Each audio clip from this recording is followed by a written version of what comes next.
What's up tout le monde? Aujourd'hui, on va faire un petit résumé du gala qu'on a eu en fin de semaine, plus tous les combats que j'aimerais voir se faire suite à ce gala-là.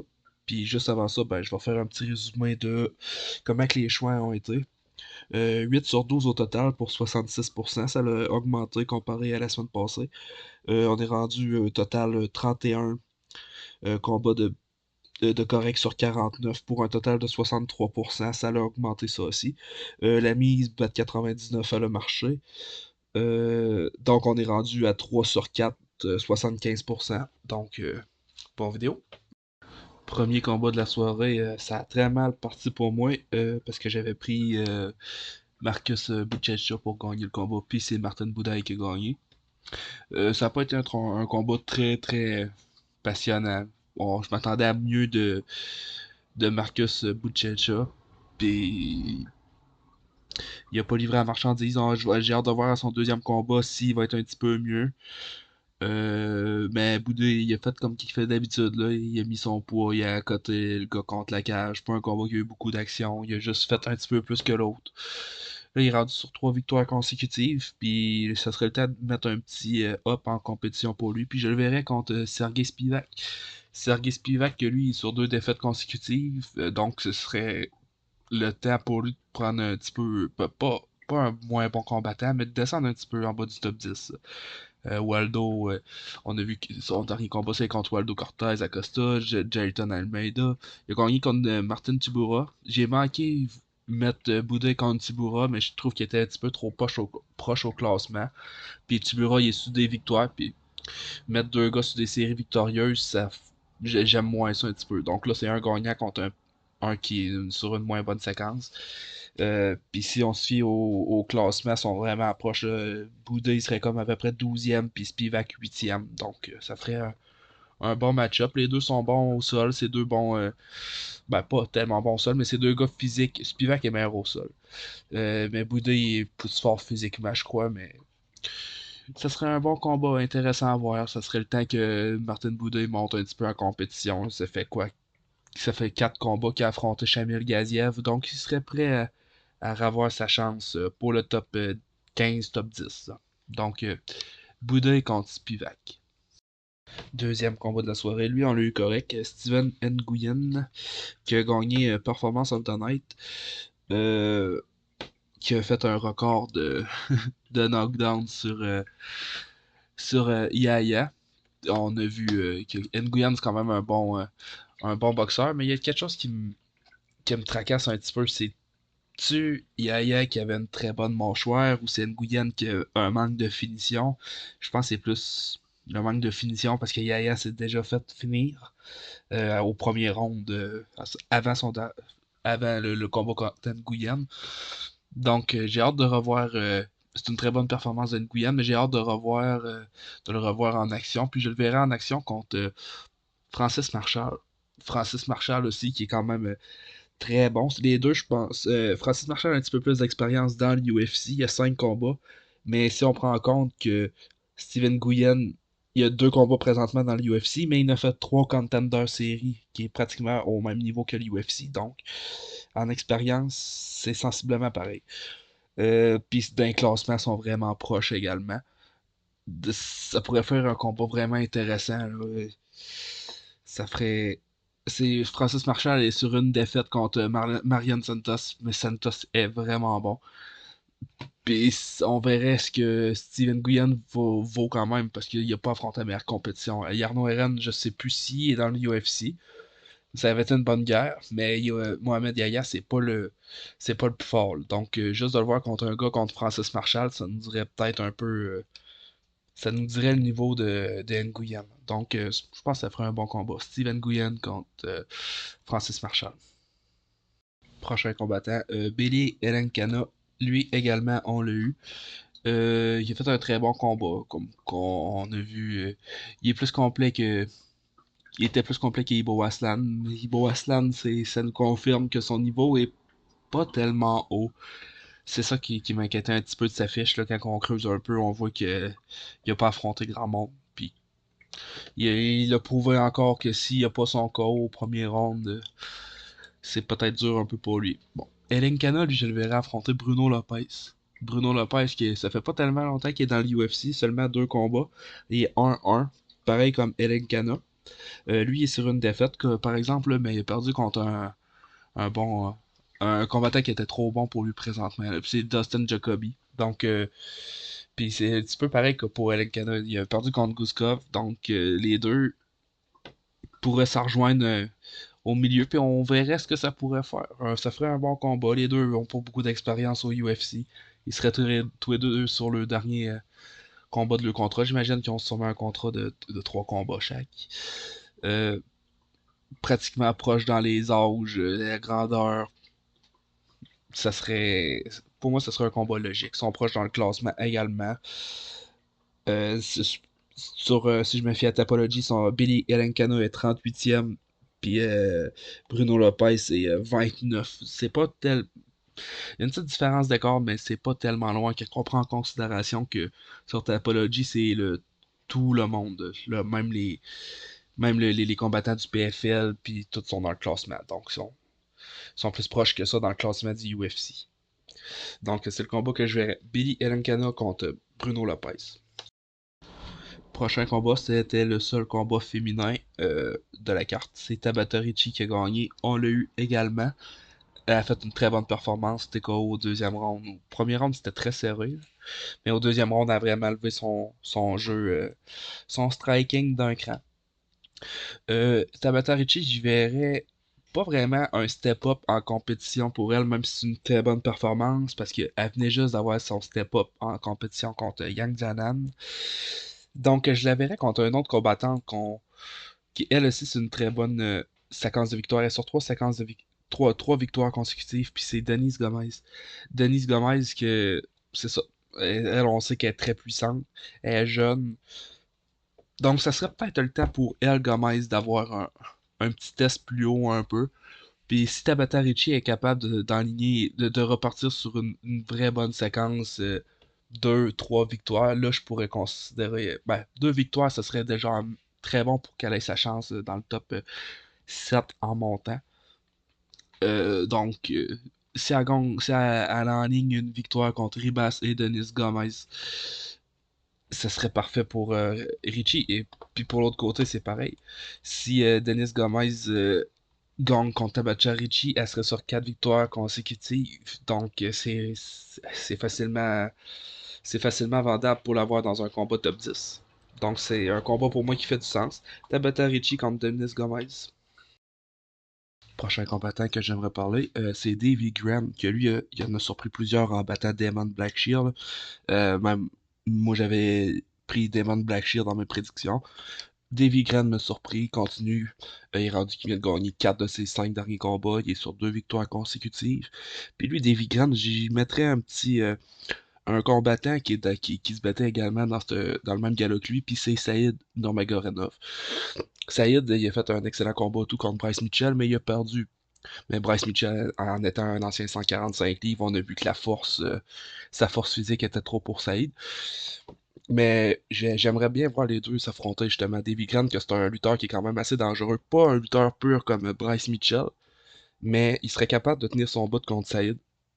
Puis Saïd serait sûrement capable de aussi pouvoir tenir à la distance, puis peut-être même aller chercher une guillotine sur Davy Grant. Je pense que le combat pourrait être serré. Puis si on en regarde tout, Saïd est sur 2 défaites consécutives, donc on va arrêter, je pense, de donner des gros noms à cause de son nom de famille, qui n'a aucun lien à avoir avec la famille Akabib en plus. Donc, c'est pas à cause que c'est un Saïd Nurmagomedov qui vient du Daghestan qu'il faut tout le temps lui donner des gros noms. Puis Davy Grant, justement, c'est pas tellement un gros nom, mais il est vraiment bon. Tu sais, une victoire, si Saïd gagnerait une victoire sur Davy Grant, ça passe pas tellement inaperçu, là. Surtout qu'il vient de battre quand même des bons noms. Puis son combat contre Daniel Marcos qui a perdu, ça aurait facilement pu être un combat pour lui, là. Donc, il serait quasiment sur 5 victoires consécutives, Davy Grant. Donc, Davy Grant contre Saïd Nurmagomedov. Prochain combattant, lui aussi, il m'a vraiment surpris. C'est Mousselin Salikov. Salikov qui a gagné son combat KO au premier round contre Carlos Leal en moins d'1 minute. Vraiment impressionnant. J'avais pris Carlos Leal dans mes prédictions. Donc là, Mousselin Salikov est sur 3 victoires consécutives. dont 2 KO. Et je serais pour y donner un petit up en adversaire. Puis il y a un nom qui m'est venu à l'idée. Le match-up fait peut-être un petit peu bizarre, mais je pense que ça pourrait avoir un certain sens. Je le mettrais contre Kevin Holland. Kevin Holland, que lui vient de perdre contre Daniel Rodriguez. Mais ce qui est dur à faire avec Kevin Holland, c'est qu'il est déjà rendu à 27 combats au UFC pratiquement. Donc il a affronté beaucoup de monde. Mais il n'a pas affronté Muslim Salikov. Puis Salikov est sur 3 victoires. Puis il vient de gagner en 42 secondes. Donc il y a pas beaucoup de dommages. J'aimerais ça le voir revenir assez vite dans l'octogone. Puis Kevin Holland, comme on sait qu'il est très actif, ce combat-là pourrait avoir lieu dans 1 mois et demi, 2 mois au top. Donc ça lui laisse 6 à 8 semaines qu'en entraînement, puis tout ça. Peut-être un petit peu plus vu que Salikov est un petit peu plus vieux, là. Mais tu sais, je pourrais voir facilement ce combat-là se faire dans les 10 prochaines semaines.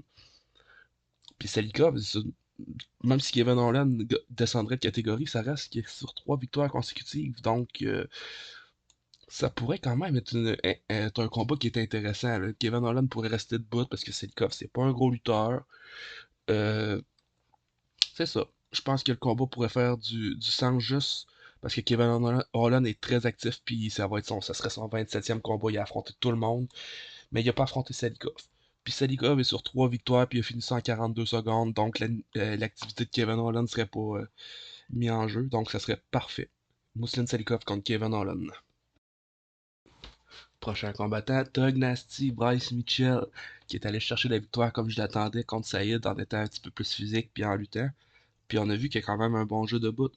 Ça a été un excellent combat de Bryce Mitchell. Peut-être à part son coup de genou qu'il a reçu, là. Mais il s'en rappelle pas. Donc tout est correct. Mais ouais, c'est ça. C'est Saïd qui a donné un très bon un très bon coup de genou. Bryce, je le verrais. Peut-être que le match-up va être encore un petit peu bizarre. Mais je le ferais monter en compétition rapidement, mais pas trop rapidement. Parce qu'il était quand même bien classé à 145 livres, Bryce Mitchell, mais c'était pas un top 5. Puis là, ben, il vient de gagner son premier combat contre Saïd. Quand même un bon nom. Mais je le mettrais contre Marlon Chito Vera. Chito Vera, qu'on le voit ici, il est un petit peu plus de misère dans ces derniers temps, là. Perdu contre Figueredo, Sean O'Malley, il avait gagné contre Pedro Munoz, ouais. Puis perdu contre Senegan. Donc ça ferait un petit peu. Tu sais, c'est pas un. Il descendrait pas tellement de compétition en affrontant Bryce Mitchell, mais Bryce Mitchell montrait de compétition si on compare avec un Saïd. Mais il serait pas mal dans les mêmes. Dans la même base de combattants qu'il était quand il était à 145 livres, là. Tu sais, Marlon Vera, je pourrais comparer ça un petit peu à un Johnny Gay, Josh Emmett. Il les a affrontés. Mais je pense que c'est un match-up qui fait du sens pour lui. Chito Vera qui est vraiment un combattant durable. Fait que ça serait bon de voir si Bryce Mitchell. Je serais même curieux de voir ce combat-là en 5 rondes, honnêtement, à l'Apex. Voir ce que Bryce Mitchell pourrait valoir en 5 rondes à 135 livres. Voir s'il serait capable d'avoir un bon cardio. Euh, Puis on sait que Chito Vera, ben, c'est un combattant plus que le combat avance, meilleur qu'il est. Ben souvent parce que c'est un slow starter, là, le premier round il est jamais là, le deuxième il commence, mais il commence vraiment à la fin du 2, 3, 4. C'est vraiment un slow starter. Donc ce combat-là, j'aimerais ça voir ça. Bryce Mitchell, vous êtes Chito Vera. Prochain combattant, Bogdan Guskov, que lui, il est parti sur une méchante bonne séquence. Quatrième victoire consécutive. Il a juste perdu son premier combat au UFC en short notice. Il est allé chercher le KO sur Krylov, comme que je pensais. Parce que Krylov, il s'est fait knocker à son dernier combat contre Reyes, puis il y avait eu longtemps d'absence. C'est exactement pour ça que j'avais pas pris pour lui. Je me disais, c'est peut-être plus le même Krylov, puis j'ai eu raison, malheureusement, là-dessus. Guskov il est vraiment bon, on se le cachera pas. Il a un style un petit peu bizarre quand c'est le temps d'être au sol, puis il est non orthodoxe, mais il est vraiment bon. Pour Guskov, ce que je verrais, c'est un autre combat qui. Ben, Guskov, il est vraiment rendu haut dans le top, là. Tu sais, il va être rendu proche du 12, 12, 11 ou 10, là, dans ce coin-là. Je le verrais contre un combattant que lui, il était champion avant, mais c'est une méchante bonne. Il est en train de descendre, là, puis c'est Jamal Hill. Jamal, qu'il est sur 3 défaites consécutives. On voit Khalil, Yeri puis Alex Pereira. Puis les combattants qu'il a battus sont plus dans l'UFC, donc tu sais, je sais même pas s'il y a une victoire contre un combattant qui est classé présentement. C'est un peu comme Colby Covington, là, si on en regarde ça, des parleurs qui ont pas battu vraiment de monde actif. Donc je pense que le combat pourrait faire du sens. Jamal pourrait se concentrer sur le combat debout, un peu comme avec Khalil, mais je pense que Gustave est pas gaucher, je m'en rappelle pas. Mais tu sais, c'est un combat qui ferait du sens, là. Jamal pourrait aussi bien gagner. Parce que Gustave, c'est un gars qui aime se battre debout, puis on connaît la force de Jamal, là. Il frappe fort. Puis c'est autant gagnant pour Gustave. Si Gustave enligne un nom comme Jamal Hill, juste après avoir battu Krylov, le monde va commencer à dire qu'il est bon, là. Il aurait battu 2 bons combattants dans la division. Donc le combat fait du sens. Jamal fait pas tellement longtemps qu'il vient de se battre en juin. Gustave, là, on est en juillet, donc tu sais, ils sont pas tellement loin. J'avais vu une affaire qui disait que Jamal serait intéressé à. Non, c'est pas Jamal qui serait intéressé, c'est Andrew Tate qui serait intéressé à aller se battre contre Jamal à Maison Blanche. Mais le gars-là, il est dans un an, là. Tu sais, on n'attendra pas un an que Jamal revienne, je crois, là. Donc, Jamal contre Bogdan Guskov. Prochain combattant, lui également, on l'a eu correct, c'est Assou Almabaev. Que je disais que sa lutte allait être un petit peu trop pour le jeune prospect. Puis c'est pas mal exactement ça, c'est qui est arrivé. Je m'attendais à ce que Ochoa passe un petit peu de temps au sol parce qu'il avait passé un petit peu de temps au sol contre Cody Durden. Puis si on sait Almabaev, ben là c'est un niveau de lutte au-dessus de Cody Durden. Peut-être moins en finition, là, parce que je pense que j'avais dit que Almabaev c'était quand même un gars qui était capable de finir, mais il était capable de finir les combats avant l'UFC. C'est le petit bout que j'avais oublié de prédire. Je pense qu'il n'y a aucune finition dans l'UFC. Mais c'est un gars qui met de la grosse pression. Puis pour Almabaev, je mettrais un combat qui pourrait vraiment être intéressant aussi, là. Je mettrais Tagir Ulambekov. Tagir, c'est le combattant pas le moins connu qui se bat pour la gang à Islam, là, mais c'en était un au début qui faisait pas beaucoup de bruit. Là, il commence à faire du bruit parce que justement, il est sur 4 victoires consécutives, là, comme qu'on peut voir Maxum, Carpenter, Durden, puis Madness. Mais j'aimerais ça le voir justement contre un gars qui serait capable de vraiment de lutter. Puis lui et tout, là, Saïd, c'est pas un très grand. Pas Saïd, Tagir, c'est un bon finisseur, mais c'est un gars qui fait des soumissions. Puis j'aurais de la misère à voir Almabaev se faire soumettre. Puis j'aimerais voir qui est capable de mettre la pression sur qui. En sachant qu'Almabaev est vraiment rapide. Je pense qu'il est plus rapide que Tagir, mais Tagir a un meilleur combat de bout. Il est vraiment grand. Qui a la meilleure lutte? Est-ce qu'Almabaev réduirait euh, la différence d'allonge puis de grandeur en luttant? Est-ce qu'il serait capable d'amener le combo au sol contre Tagir? Parce que Tagir, on le sait, on fait juste regarder de où il vient, puis lui, il s'entraîne vraiment avec la gang à Islam puis Khabib. Donc, ça pourrait faire un combat vraiment intéressant. Kazakh contre Russie, signez-moi. Almabaev visite Ulanbekov. Je veux voir ce combat-là. Prochain combattant, Sharon Magomedov, qui lui a gagné contre Marc-André Barrios. Je me rappelle pas si j'avais dit que. J'ai dit que j'avais gagné ma combine, ma mise Bet99, mais je me rappelle pas si j'avais dit c'était avec qui. Euh, les choix, c'était Sharon Magomedov qui était coté à 1,26, je pense. Puis l'autre, c'était Peter Yan, je pense, qui était à 1,32, quelque chose du genre, pour donner un total de 1,46. Donc, c'était ça, ma mise. C'était Magomedov et Peter Yan. Donc, je reviens là-dessus. Magomedov, il a quand même eu un combat serré contre Marc-André Barrios. On se le cachera pas, il s'est fait quand même casser le nez, il s'est fait envoyer au sol. Je suis pas sûr que c'était un 30-27 par exemple, là, mais je suis bien à l'aise avec un 29-28 pour Shara Magomedov. Oui, il a fait un knockdown à la fin du round, mais Marc-André Barrios, au deuxième round, en avait également fait un. Donc je pense que le deuxième round aurait pu être à l'avantage de Marc-André Barrios, mais 30-27, 29-28, ça change rien au résultat. Magomedov a gagné. Prochain adversaire que je verrais pour Magomedov, c'est un autre prospect que je trouve qu'il faut qu'il se prouve. Les deux, faut qu'ils se prouvent dans le fond, parce que Magomedov, c'est pas des grosses victoires qu'il y a quand même, là. C'est juste du monde qui se bat debout. Puis, je le verrais face à Bo Nickel. Que Bo Nickel, on le sait, là, c'était la hype, un peu comme Magomedov qui essaie de faire. Là, ces deux faut qu'ils s'affrontent. Bonical il a perdu par coup de genou contre Derrida, puis Magomedov a de très bons coups de genou. Puis Magomedov s'est fait contrôler au sol un peu par Marc-André Barrios aussi. J'imagine que Bonical serait capable de contrôler au sol, mais Magomedov a triché pour se relever de la cage, avec la cage plutôt. Mais c'est un combat qui fait du sens quand même. Les deux sont bons, les deux ont ben, Magomedov a plus d'expérience en général, mais ils n'ont pas tellement de différence d'expérience au UFC. Donc, je pense que c'est un combat qui serait quand même intéressant. Tu peux le placer haut sur une carte n'importe où, puis ça marcherait, là. C'est un combat de carte principale juste à cause des noms, même s'ils n'ont pas tellement des bons, des bonnes fiches en général. Ben, ils ont des bonnes fiches, là, mais dans l'UFC, ils n'ont pas affronté personne, ils n'ont pas de numéro, c'est ce que je veux dire par bonne fiche. Donc, c'est un combat qui fait du sens. Prochain combattant, Peter Yan, qui était également sur notre mise Bet99 qu'on a gagné. Peter Yan qui a fait une excellente performance contre Marcus McGee. Il a vraiment été plus rapide, plus précis, excellente boxe. On voit Peter Yan, il est complet. Il est parti de 3 défaites pratiquement consécutives. Là, il est sur 3 victoires. C'est le niveau que Peter Yan est capable d'apporter. Il est vraiment bon. Marcus McGee était bon, mais il était juste pas encore prêt pour un gars comme Peter Yan, puis c'est exactement pour ça que je l'avais pris.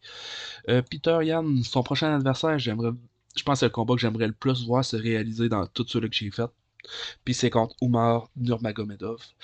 Que ce combat-là, c'est. Peter Yan le veut, je pense que c'est Umar qui le veut pas vraiment. Mais là, si on regarde le classement, euh, Merab qui va se battre contre Sanegan, le combat est signé tout. Donc j'aimerais ça voir la guerre pour le prochain. Pour le prochain contender, dans le fond. C'est Peter Yan qui est pratiquement numéro 3, si je me trompe pas. Sanegan est deuxième. Puis Umar est numéro 1. Donc, ça serait un combat numéro 1 contre numéro 3. Deux Russes, mais pas ils viennent pas de la même place du tout. Umar qui est vraiment un bon lutteur, qui a quand même un bon kickboxing. Puis Peter Yan, c'est le contraire, c'est un bon boxeur qui a quand même une bonne lutte. Donc, ce serait intéressant de voir qui est capable d'apporter qui où. Est-ce que Peter Yan serait capable de contrôler plus le combat de bout contre Umar qui est vraiment bon de bout? Est-ce que Umar serait capable de porter Peter Yan au sol? J'imagine, je sais pas, mais ça serait un très bon combat à faire. Les deux sont vraiment proches d'un classement. Le prochain combat de Merab est déjà signé, donc euh, c'est à ces deux-là de voir qui est le vrai contender numéro 1. Moi, personnellement, je redonnerais pas tout de suite un combat à Omar qui vient juste d'avoir sa chance au titre en ayant juste battu Senegan. Sinon, avant Senegan, a battu pratiquement personne. Tandis que si on regarde les victoires de Yam qui seraient pratiquement plus méritants, il vient de battre en ligne, il a battu Song Yadong, Davidson Figueredo puis Marcus Megui. Tandis que Umar, s'il donne une autre chance au titre après une défaite, j'aime moins ça un petit peu. Même si le combat était extrêmement serré, c'était une décision unanime. Puis Peter Yan est sur 3 victoires. Donc, si Umar veut son combat, je pense qu'il faudrait qu'il accepte le combat contre Yan. Prochain combattant, le gagnant du main event, Rener de Rieder. Que ça a été un petit peu de décision controversée, mais je suis 100% d'accord avec la décision. Même si j'avais Whittaker, moi j'avais gagé que Whittaker, pas gagé, j'avais prédit que Whittaker allait gagner ce combat-là par décision. C'est pas arrivé. C'est De Rieder qui a gagné par split décision. 100% je suis 100% d'accord. Aucun chiolage là-dessus. Prochain combat que je verrai pour De Rieder, c'est pas le combat de championnat contre Dricus parce que je pense que le prochain adversaire de Dricus, ben déjà c'est Shimaev, on sait pas qui va avoir la ceinture. Puis je pense qu'il y a déjà un contender numéro 1 après ça qui va être le gagnant de Imavov Visite Boralo. Donc je pense qu'il faut un autre combat à De Rieder pour pouvoir se mettre dans le mix. Puis le prochain combat que je verrai pour qu'il se mette dans le mix, c'est Israël Adesanya. Israël Adesanya, que ça va un petit peu moins bien. Là, on voit que 4 des 5 derniers combats, il les a perdus. Il a perdu contre Imavov, Duplessis, Strickland. Il a gagné contre Pereira, puis il avait perdu contre Pereira avant. Donc, je pense que c'est un combat qui pourrait faire du bien pour Israël. On a vu comme avec Derrida se bat debout, qui est pas vraiment à l'aise. Je pense que Adesanya, avec sa mobilité, pourrait avoir un certain avantage de bout, mais si Derrida, avec la grandeur puis la force qu'il a, réussit à mettre la main sur Adesanya, ça pourrait mal virer pour lui au sol. Donc, c'est un combat qui serait intéressant. Je pense que je mettrais l'avantage un petit peu à The Riddler. Mais selon les classements, The Riddler, je pense que présentement, il est 8e. Puis Adesanya, ben, il est dans le coin comme 4 ou 5e. Mais sur 3 défaites de suite. Donc, c'est l'entrée dans le top 5 pour The Riddler, c'est sa chance. Puis pour Adesanya, ben, c'est quand même un très bon combattant. Là. Il y a une bonne histoire de Riddler, c'est un double champion du One. Euh, Moi, je veux personnellement, vu qu'Adesanya, il y a quand même une bonne legacy au UFC. Ça, je veux pas lui donner des combattants qui sont pas des gros, qui ont moindrement un gros nom ou qui sont qu'on connaît moins. De Riddler, on le connaît, c'est un bon vétéran. Invaincu encore au UFC, donc c'est un bon défi pour Adesanya, ce qui pourrait le motiver. Un combattant invaincu dans l'UFC, c'est toujours intéressant pour un ancien champion.